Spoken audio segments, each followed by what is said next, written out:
Standby alert. This is it. This episode features the hilarious James you know and love. No, not Corden, not Kimmel, nor Fallon. This is the Geek State. Welcome, denizens of the Geek State, to an all-James episode of the podcast. No, I'm not greedy enough or think that I'm good enough at this to host a show all by myself, but I've decided to bring in a friend of the show, listener of the show, a friend of both Chris and myself, another James, a very important James to everyone. You will soon become a fan of him as well. So let me introduce my buddy James. Yes, it's the byproduct of Thanos' reversal of snap from an alternate dimension. There we go. Yeah, I like this. This story that we have going on. We'll be sure to expound upon that throughout the full mythos of the Geek State podcast. Going all the way back to S'more Geeks. You're James from the S'more Geeks universe. Yeah, how about that? Yeah, 616 S'more Geeks, yeah. There we go. Excellent. So we just wanted to bring you guys a little bit of content this week. Chris is unable to record with us, but we wanted to go ahead and put something out because something very important is going on next week. So we wanted to do a pre-show for it, and that is E3. Pretty much the biggest week in video games from a customer-facing standpoint. A lot of people like to introduce things and really kind of show what they've got going on. This year's is a little bit different, so we're pretty excited about it. And we'll just dive right in, I guess. A little bit of history of E3.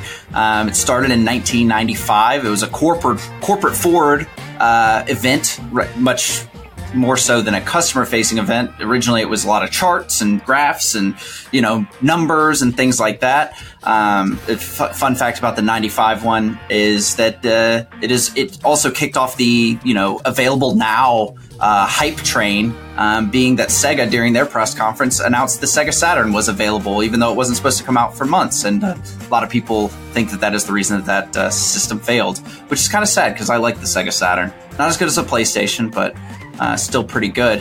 And so, obviously I love E3. James, I think you love E3 as well. Yeah, I remember watching, or just, it was more of, when we were younger, it was more of like a magazine and picking up what happened at the conference. Screenshots. Yeah, exactly. Seeing, oh my God, I can't wait to play that and this and that. But now as things have evolved, with more of the streaming and live access, the hype train only gets better. Yeah, and my only complaint about E3 is I still feel like they announce things too early. There's so many times where they show a teaser trailer, they don't have any gameplay ready, and it's just like gets you excited for something that they're like, 5 years down the road, right? And it's kind of a perfect example of that would be Anthem. I mean, look how that unfolded. I mean, we went from like, oh, this is in-game footage, and then it comes out and you're like, there's no way, there's no way what you showed is what we're looking at now. Exactly. Yeah. And that thing also, it builds up so much hype that you get to the point where there's just no way that you're going to be able to meet the hype, because fans are ravenous about this type of thing, and they dissect everything and they make up their own idea of what your product is. And then you're like, oh, that's cool. So let's try and get that in, and let's try and get this in. And then eventually you just don't have a product anymore. You have a full environment, I guess. And it's just, a mile wide, but an inch deep, kind of thing. Which has kind of been the downfall of some of those, I guess, games of service. Is that what they call them? So yeah. But so just historically, do you have any E3 memories that like stick out to you as things that really blow your mind, and when you think about them? I mean, for me, it's more recent, I guess. I think the last, I don't even know if it was at E3 or not. It may have been. I think they're both Sony related. I mean, I'm a Sony geek through and through. Yes. I'm starting to think about branching out into PC, but it's been mainly PlayStation for me. And I remember, I think it was when they announced God of War. I don't know if that was at E3 or not. Yeah, it definitely was. Okay, yeah. I'm 99% 100%. Yes, it was at E3. Yeah. Yes. So when they announced that, and initially it was like they were playing the they had the orchestra playing the song, and nobody knew what the hell was going on, and then they started up with that intro with his son, and you had no idea what it was, and then the minute that shadow came out, I mean, everybody, including people in that arena or in that theater, and then people watching, lost their minds, and I just remember being like, holy crap, this is freaking awesome. But yeah, that was so crazy. Like this, so for that E3 press conference, which that one was an absolute banger. It was like trailer after trailer after trailer. It was so good. I actually had tickets to watch it in a theater because I guess they were doing a partnership with AMC, and I was sitting next to my buddy Tom, and right when Kratos steps into frame and you can just see his lats, I looked at him, I go, they're making God of War. yeah, and it was a complete shocker. And then I think it was like the next year, Sony had it in like a tent, and it wasn't in the theater, and it was in like this, not say makeshift tent, but it was like a professional, company tent, and you're kind of sitting there going like, wait, what's going on? Like, you're showing us all the same stuff, and you're like, well, hey, this isn't as enthusiastic and uplifting as it was the year prior. And that was last year that they did that. Yeah. And I'm kind of glad that they're not doing a conference this year. That's kind of something we'll talk about later. They're not doing a conference this year because none of those games that they showed in that one are out yet. And it's like, I've just from, keeping up with things on the internet and things, a lot of the developers are just not fans of E3 just because they have to dedicate so much time to making this vertical slice of a game look good or play well, and they're dedicate all these resources to this. They have to pull the e-brake, get that together, and then go back to what they were doing as far as building out the game completely. And going back to, I know I keep on going back to God of War, but they just recently I think it was the studio released that documentary of the making of the game, and I don't know if you watched that, but exactly like what you're describing, the amount of time, effort, manpower, resources that go into getting ready for E3. I mean, they really pull the curtain over, and you can kind of see what they have to do to get to that point. And I mean, talk about a risk or a gamble, really, to hope that your fan base is going to have that reaction. And then if they don't, and you put all that time and money and resources into it, and they're just sitting there going like, whatever. Like, what a gamble, and I'd be crapping my pants. That's all I know. Yeah. And the thing is that they put so much time and so much effort into it that it looks better than the final product. Right. It's like, it's kind of crazy. So, it's almost like, dying by your own sword a little bit, where you dedicate all this time and these resources to getting people hyped up about your product, and it's just not able to deliver that. And, people who know or have been through this before know what they're looking at, right? You're looking at a vertical slice of something, you're looking at something that's incredibly pre-scripted, so it's, kind of like, I know last year, Cyberpunk 2044 or whatever it's called, I think that's it, is the new CD Projekt Red game who do the Witcher series.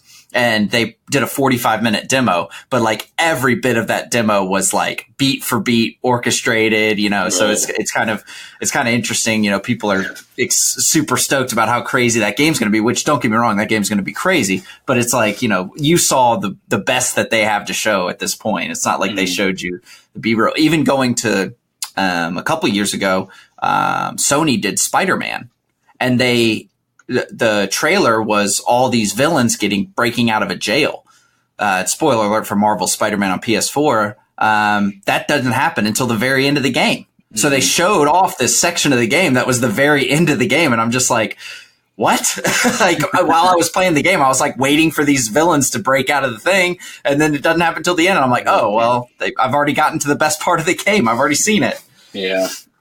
But having that expectation is just, it's a hard thing to determine what you want to show, and it's a gamble. Yeah, exactly. So I guess we'll kind of shift gears now and go into kind of expectations for this year.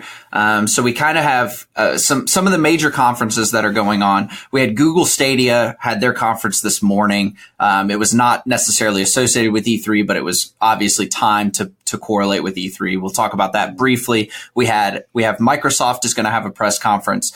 We have EA Play, which technically, again, isn't part of E3, but it is, they say they're not part of it, but they're literally across the street. So whatever. And then we have Ubisoft also has a conference. I think Devolver Digital has a conference. They're kind of an indie studio. I think they made Enter the Gungeon and a few other kind of roguelike indie darling games, if you will.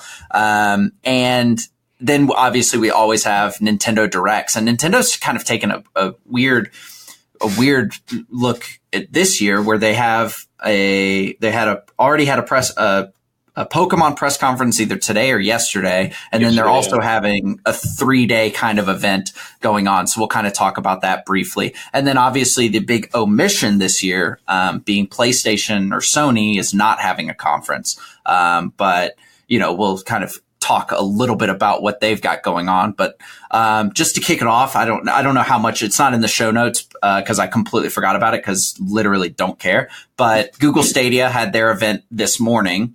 Did you watch that? Did you hear anything about that? Or do you even know or care what Google Stadia is? I know a little bit about it. I mean, I remember when they first announced it, I kind of, my ears perked up a little bit.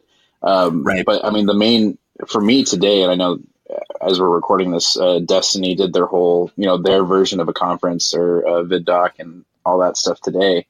And that's, really the first time I've ever heard, I guess, some form of spec about it.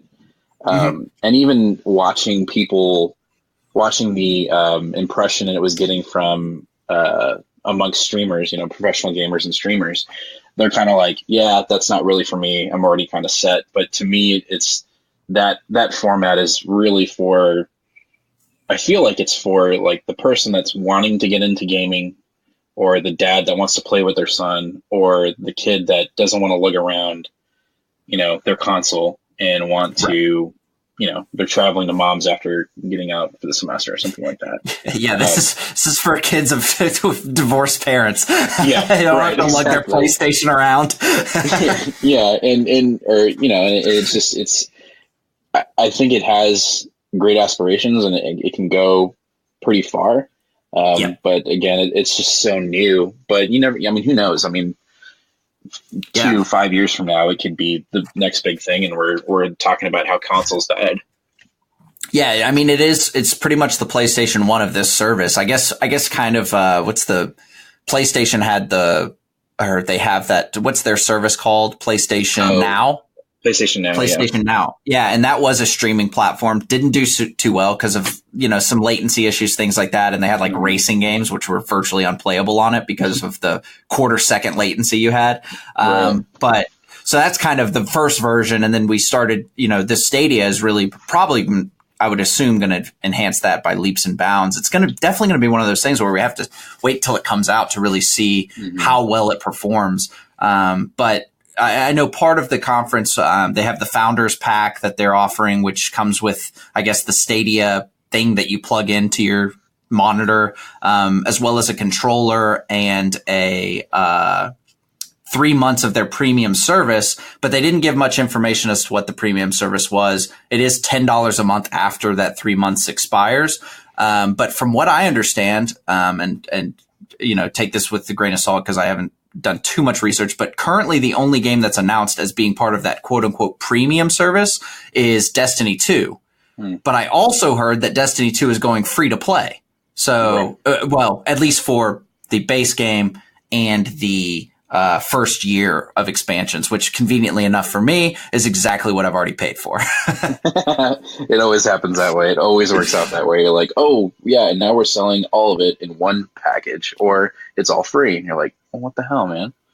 Yeah, and you mentioned briefly that Destiny had a kind of a vid conference or a vid doc that they presented. I don't know anything about that. Can you kind of explain what they announced there? So if you're keeping up with Bungie as a whole, they just split with Activision a couple months ago, and you could kind of tell with every update and with every new season, you could kind of see the wheels turning to a certain direction. So this this presentation that they had today, they basically were saying, we're branching out as our own independent company, and we're going to change things. We're going to change how we're delivering, the experience of Destiny, whether it's you buying an expansion or, as we're now hearing, free to play. And basically what they're trying to do is they're trying to make the game more accessible to everyone. If if me and you have been playing for 2 years and we have somebody that wants to play, at the way that it's currently constructed, that person's going to have to play hours upon hours of gameplay just to get to where we're at in the game currently. And, now they have this service where they're making the game completely accessible, at least the base part of the game, and the current expansions free. And so, they're playing this model of free to play. And I think down the road, we'll probably start seeing, transactions within the game that are more like, I want to say like Fortnite, where they're coming out with skins and cosmetics that are more prone to being bought for $5 rather than blowing an entire $20 bill on, a random roll. Right. And it just seems like, because right now that's what they're doing with I forget what they call it, but yeah, you buy a currency, but like a lot of free play games, you buy a currency and then you buy essentially a loot box with that currency. Right. And I think, we're branching into other topics on gaming, but like with the current political climate on loot boxes, and with our government looking into, is it technically gambling? They're gonna walk away from that style of selling in-game purchases, so to the point where you buy exactly what you want. And I think Destiny is, moving in that direction, which I don't have a problem with. If you want to buy cosmetics, go for it. I've never had a big problem with that, whether it's playing, Fortnite, or I don't think, I think Fortnite's really the only one that really kind of does that, where they kind of just put it in front of you and say, and you pick exactly what you're buying. Right. Right. Yeah. There's some that do it kind of. I know Apex Legends, they have a store where you buy the currency and then you can either buy loot boxes, or every week they have specific items you can buy directly with the currency. Yeah. So, but it's like it's stupid expensive to do. It's really crazy, but yeah. But off that though, I think today's presentation by Bungie it's everything that I think a majority of the community that plays that game wanted. And it's nice to see Bungie say, you know what, we're no longer controlled by, the overlords of Activision and Sony, and we're going to kind of do things the way we want to do it. And so they kind of took a gamble with Google, and we'll see if that pans out. We don't know what it looks like, but who knows? It might be something that we all want to look into later on down the road. Yep, absolutely. Awesome. So moving forward in the week, I think it's on Monday, usually Xbox is during the afternoon, Microsoft is during the afternoon. Really, this is the big banger of the conferences. They've already said that they're going to be having around a 2-hour press conference, which is pretty meaty. They usually are about hour and 15 to hour and 30 minutes. They've got a lot going on. Last year they announced purchasing a number of studios. Many of those studios didn't have titles announced as to what they were working on, so it'll be interesting to see what comes out of those. A couple of the titles that we have that we know are probably going to be there is going to be Gears 5, which was announced last year, Halo Infinite, which I believe was announced last year as well. And then obviously we're going to have tons of third-party announcements and now first-party announcements from game studios that they have going on. Like you, I'm not a huge Xbox guy. I do own an Xbox pretty much for 2 reasons. One, because I like getting the free games just like you get with PlayStation Plus. I do the same thing on Xbox because it's $10 a month or whatever and you get free games. And then I've also started using their Games Pass, which I enjoy, quite a bit. Their little subscription service, but which all of their first party games are on. So for $60 or however much it is a year, I think it is $60 a year. You get Gears 5 and you will get Halo and you will get, I got Crackdown 3 when it came out, Forza when it came out, those types of things. So it's pretty good value to me. So I'm sure we'll get some more information as to what, some games coming onto that, really the future of that, and kind of the big thing with the Xbox press conference this year is going to be new hardware. Right. Because obviously Sony's kind of hit the headlines of talking about what their next hardware is going to be capable of. Xbox has always touted itself on being the more powerful system every time. And generally they've been able to do that, whether it's with the Xbox One X, and even back in the original Xbox days, the original Xbox was more powerful than the PS2. A lot of people who collect for those systems do collect the cross-platform games for the Xbox, because they do look just a little bit better. It's not really noticeable to the average person, but that controller is absolute hot garbage. So I prefer the PS2 personally because it's the controller that I like. You're talking about the original Xbox controller? Yes. Oh, the Duke. When that thing came out, I loved that thing. And then when 360 came out, I was like, what the hell is this? Like, I guess I was in the minority where when that thing came out, I was like, dude, this is like flying a spaceship. This thing's massive. Yeah. I guess that was too many triggers. Yeah. Just the placement of that blue and white or black and white button was just a little odd to me. But yeah, I mean, it was a cool system. But anything in the Microsoft press conference have you interested, excited, anything like that? I mean, I think I've always been a fan of the Gears games. I don't think I've played since 3 though, so I know aren't there like a couple in between? There's Judgment and then Gears 4. I don't think I played 4. And then Halo Infinite. I mean, that sounds like fun. I mean, the whole reason why everybody, once the original Halo came out, if there was going to be a next gen version of the console and Halo was on it, you were going to get it. So I'll be interested to see, kind of where that franchise is going and what that gameplay looks like and what the experience is. But like you said before, I haven't had an Xbox, I don't know, probably in 4 years. I haven't really touched it. I kind of stayed away from it. So. Yeah, I think the biggest thing kind of for us on this conference is mostly going to be the third party announcements, because there's going to be, whereas they used to get a few on the Xbox side and then a few on the PlayStation or Sony side, there's going to be games that are on both platforms that are announced here, right?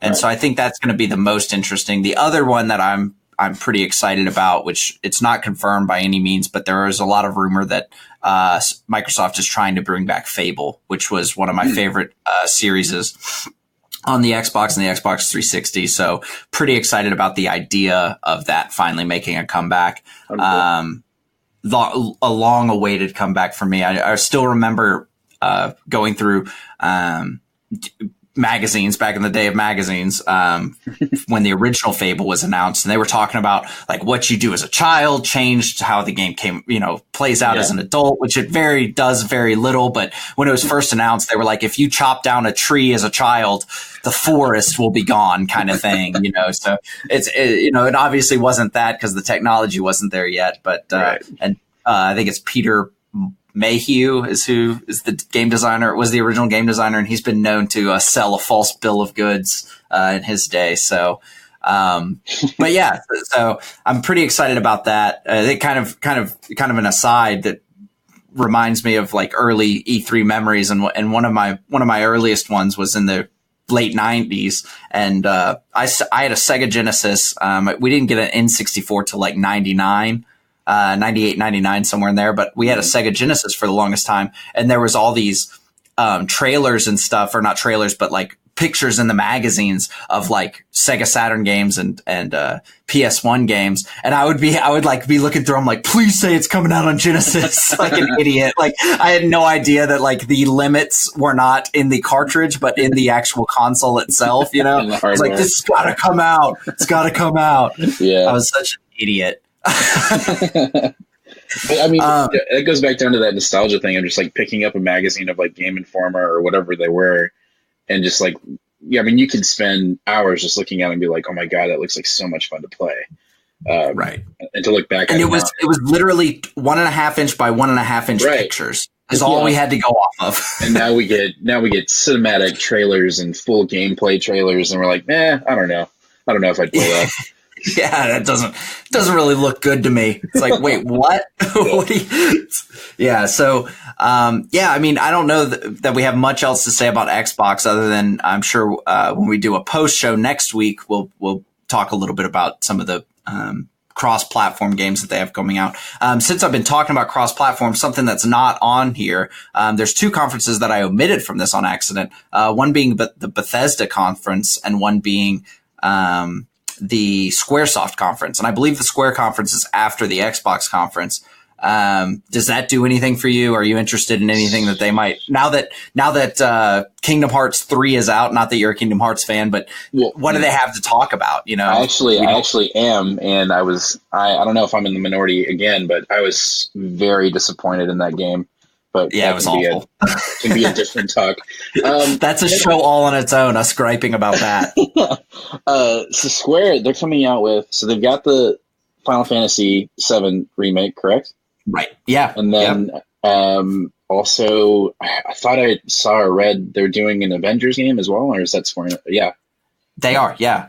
Okay. Yes. So probably those two. Are. I mean, when I saw the trailer for Final Fantasy VII, I'm kind of like, yep, that's, I don't care if it's crap, I'm going to get it. It looks amazing. And, I remember playing that game in middle school and not knowing what the hell I was doing, but I was having fun with it. Right. And, oh, go ahead. No, go for it. Oh, I was just going to say, I remember playing, obviously, we had PC Gamer magazine back in the day, and they had a demo disc with the demo for Final Fantasy VII. And I just remember playing that demo forever.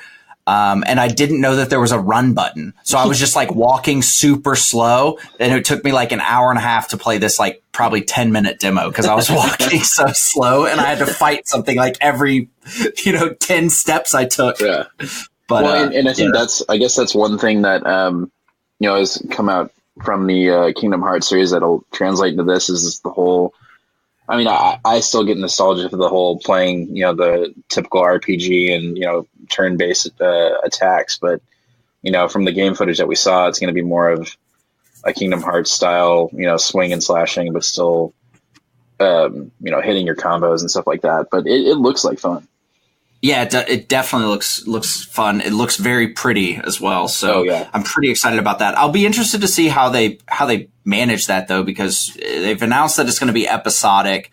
I worry a little bit that, the first episode is going to be shorter than people are wanting. And I think that, I think it'll do super well, but I don't know that we will see the end of it. I don't know how, because I mean, to remake all of Final Fantasy in an action RPG, you're talking about a game that's 60 hours long, and it has tons of areas, tons of things. That's a lot, and it's bounced around studios. So I just worry that it is, maybe not going to ever come to an end. I don't know. I think it's just going to fade away. That's very notorious of Square. I mean, look at all their other franchises. It's like, oh yeah, we're working on it.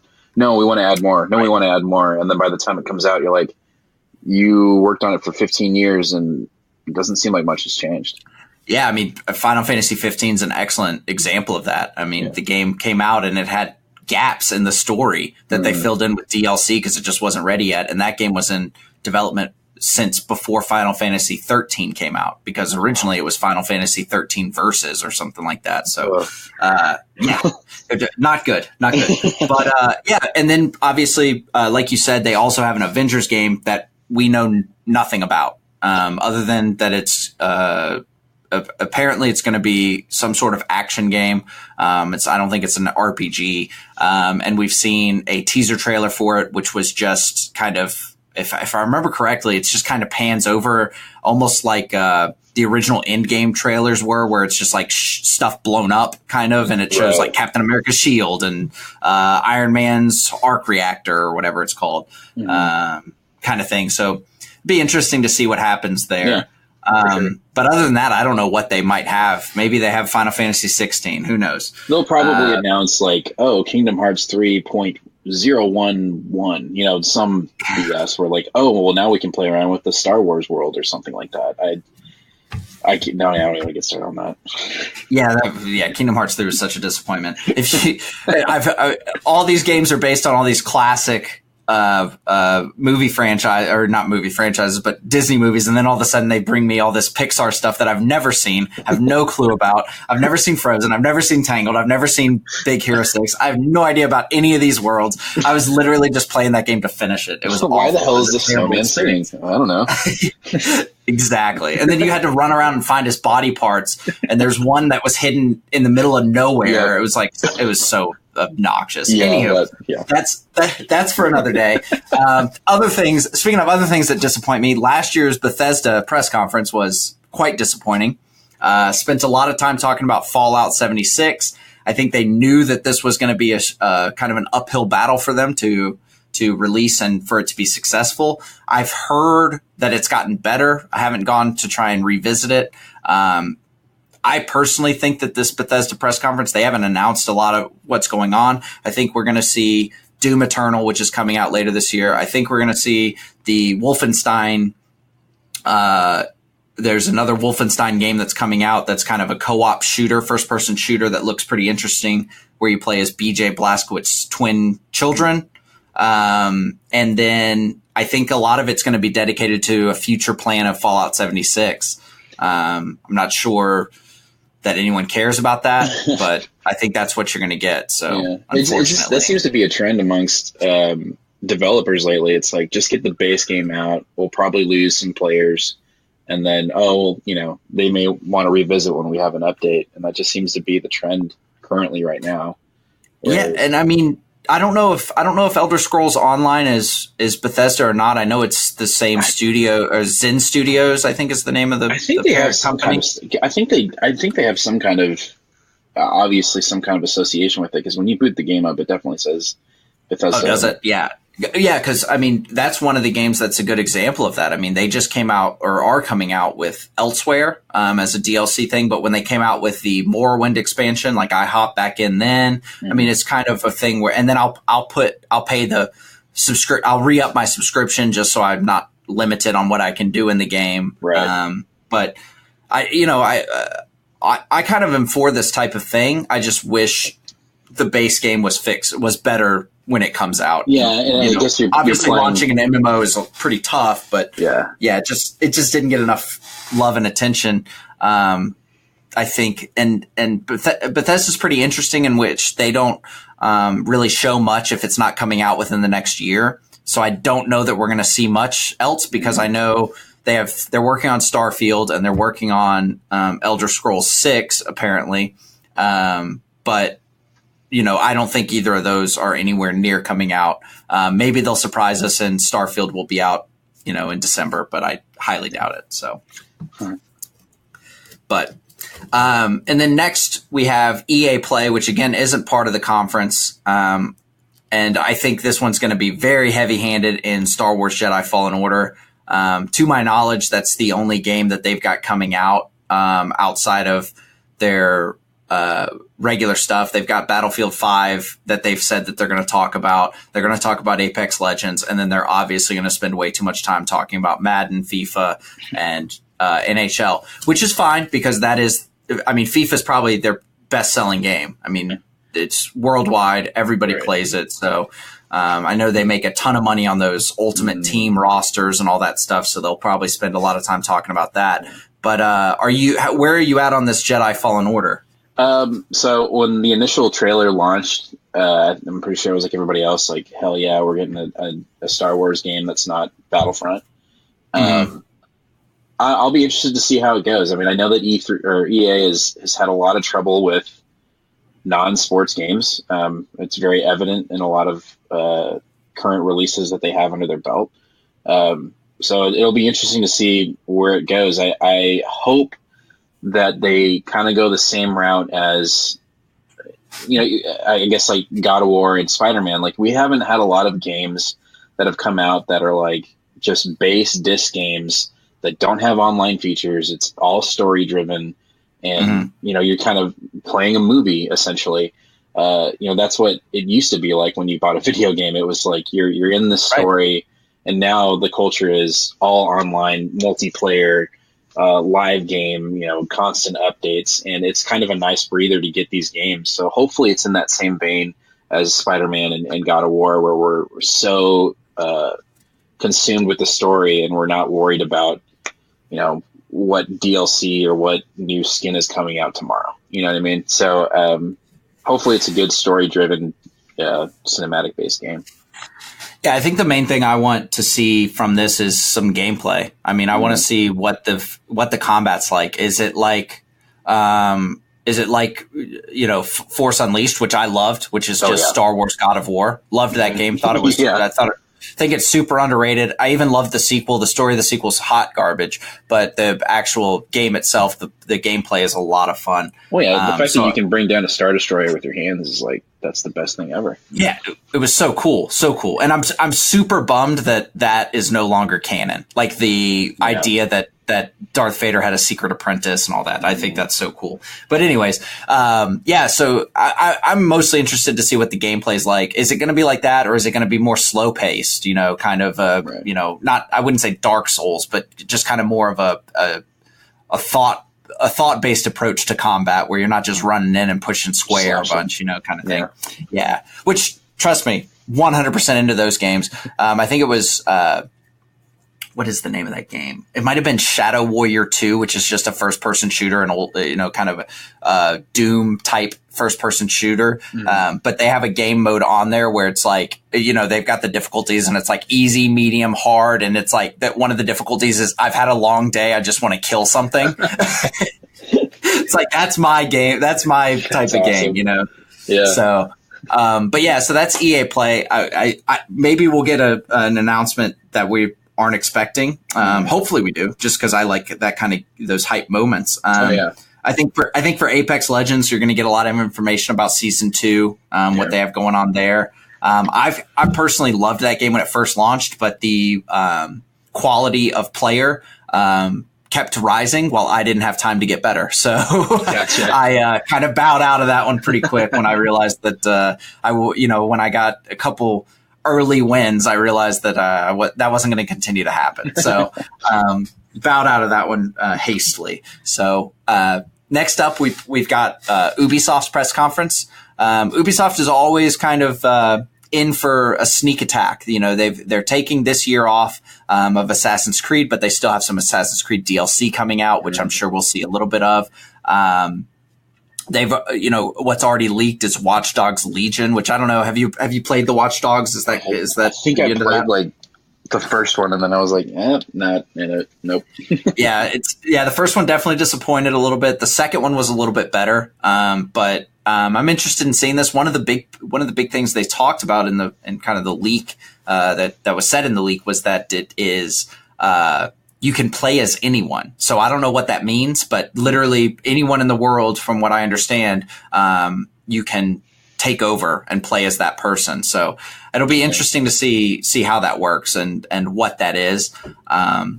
Another thing that a lot of rumor and speculation is around is that they're going to start their own subscription service, kind of similar to EA's premium service, where you pay $100 a year and you get all of our games that come out and a huge backlog of other games, which is a pretty cool little service. I'm actually a member of EA's lower tier service, which I think is like $30 a year. It's on PC only, and you get games like 9 months after they come out. So it's still pretty cool.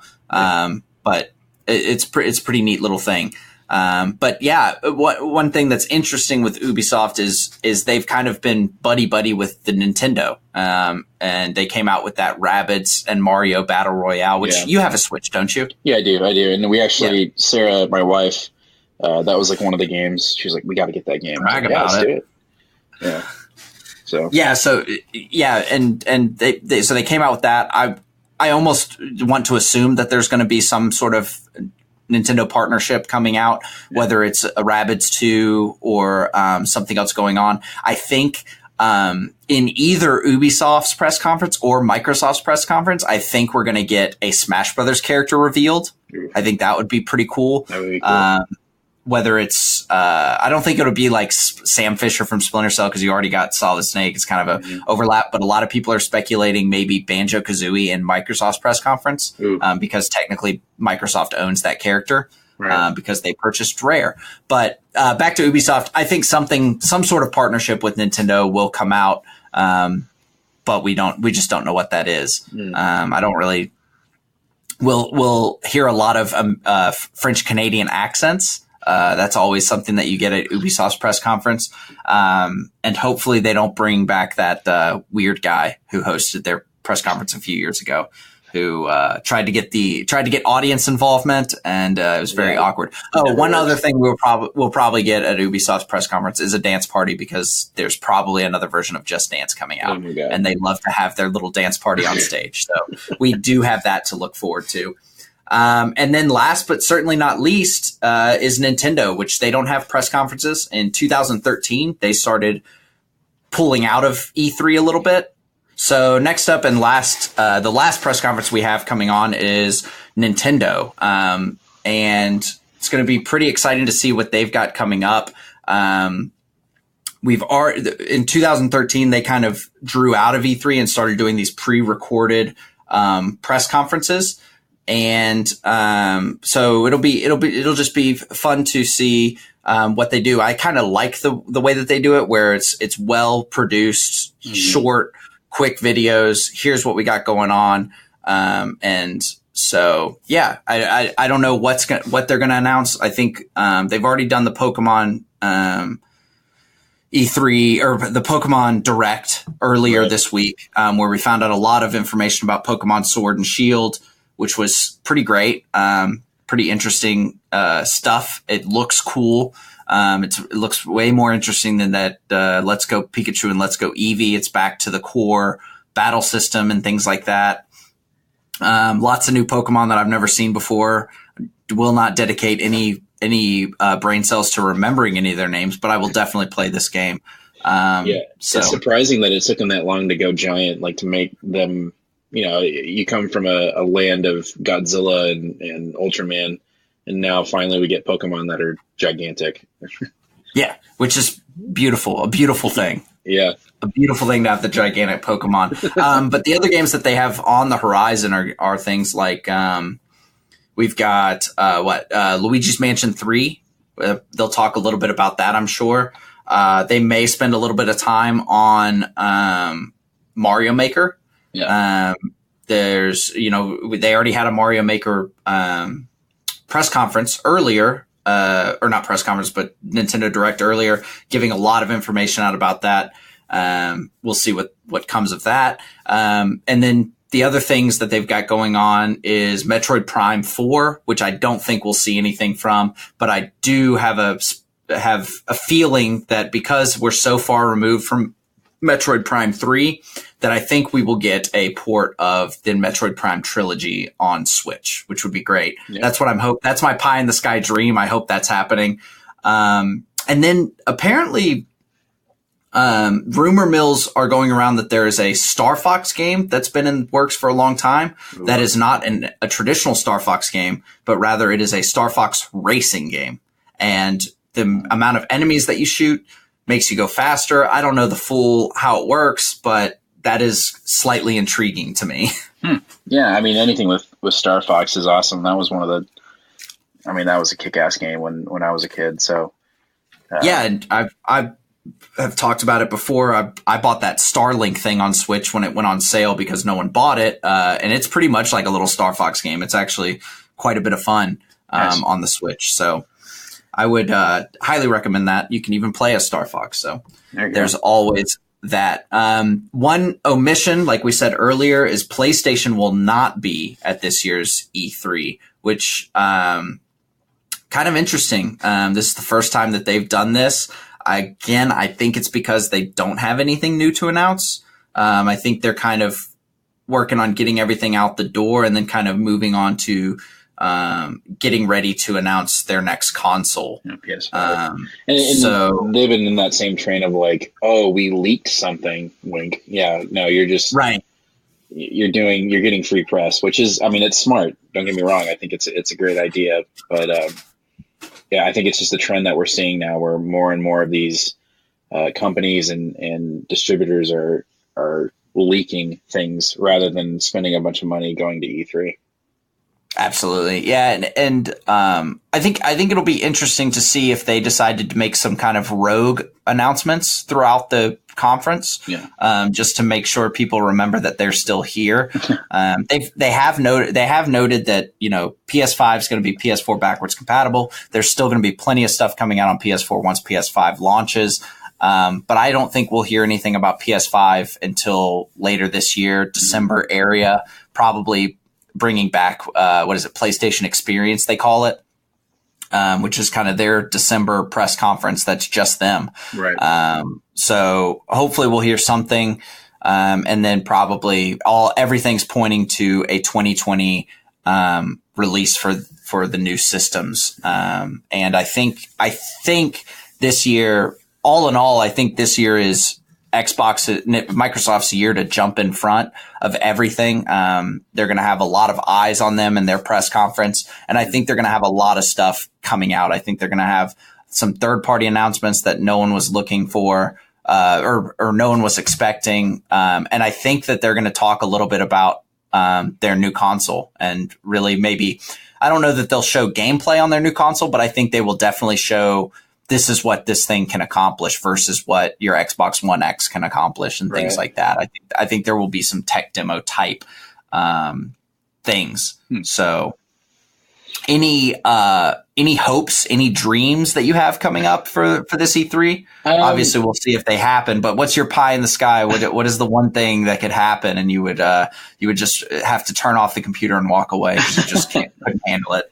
I mean, I think, and it kind of happened today. Unfortunately, I mean, not unfortunately, but with Destiny's announcements and revealing the cross save to all platforms, allowing you to take your character to another platform. I think it's obviously not going to happen, but the day we get crossplay, where you can play with your friend that's on Xbox or PC or whatever.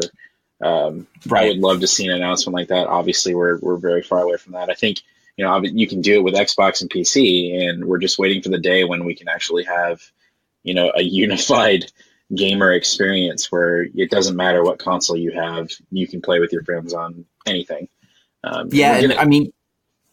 Games have proven that it's doable, and it's not only is it doable, but it's relatively easy to do. I mean, Rocket League did it on quote unquote accident. They were like, "Oh, I'm sorry, there's PlayStation and Xboxes playing together. Our bad. Oops. Yeah.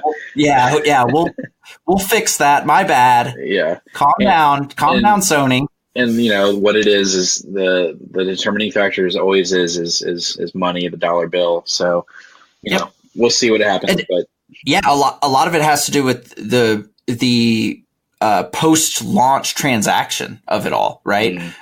Everybody wants you playing the game on their system because they make the money there. Right. They make the money on your purchase. They make the money on your microtransactions. So if you buy the game and you play on your PlayStation, but then you go to your PC and you buy credits or whatever, that money goes to whatever store. That 30% or whatever they make off that goes to the store that they bought it from. So it's really going to come down to some unifying deal that they make that says no matter where it's purchased from, everybody gets a penny of it, or X% of the player base is here, X% is here, X% is here, and that's how they do the cuts. I don't know. I'm not in those meetings. I don't want to be in those meetings. They sound boring. It sounds like they have a lot of charts, a lot of graphs, a lot of craziness that I'm not interested in. So, AKA the original E3 in '95. Exactly. Full circle. I just want my 2-inch by 2-inch stamp photograph of what Panzer Dragoon's going to look like. Exactly. So, I have. Go ahead. Oh, how about your expectations or what you're hoping to see? Yeah, I mean, what I'm hoping to see, obviously Fable, that would really get me excited. But I want to see the same thing that I want to see every year, and that's something that I didn't even think I wanted. Yeah. I always want something that I'm like, holy crap. I didn't know that I wanted this. And the year Death Stranding got announced, I think it was that. Oh, yeah. We'll see how that happens. That's apparently coming out this year, which was kind of a shock to everyone. Where I guess, is that a PS4 exclusive? I think it is. I don't know. I don't know. Yeah. I don't know. It might be. It may not be. But I know that they got out in front of E3 and dropped that 8-minute trailer with the release date being in November, which I feel like it's an exclusive. Yeah, I think it is too. And I think that's why that trailer dropped, is because they weren't going to be able to do it at E3. So they got ahead of it all. I think another thing that would be kind of cool. I don't know if you saw the Mortal Kombat 11 announcement at the Video Game Awards, where it was like in front of a racing game category, and then they announced the launch of it. I don't know if you've seen that. I haven't. Oh my gosh! If you need to see that, because I remember I didn't see it live, but I was kind of combing the internet, and it popped up, and it was just like a nice little secret where they had I think it was Ed Boon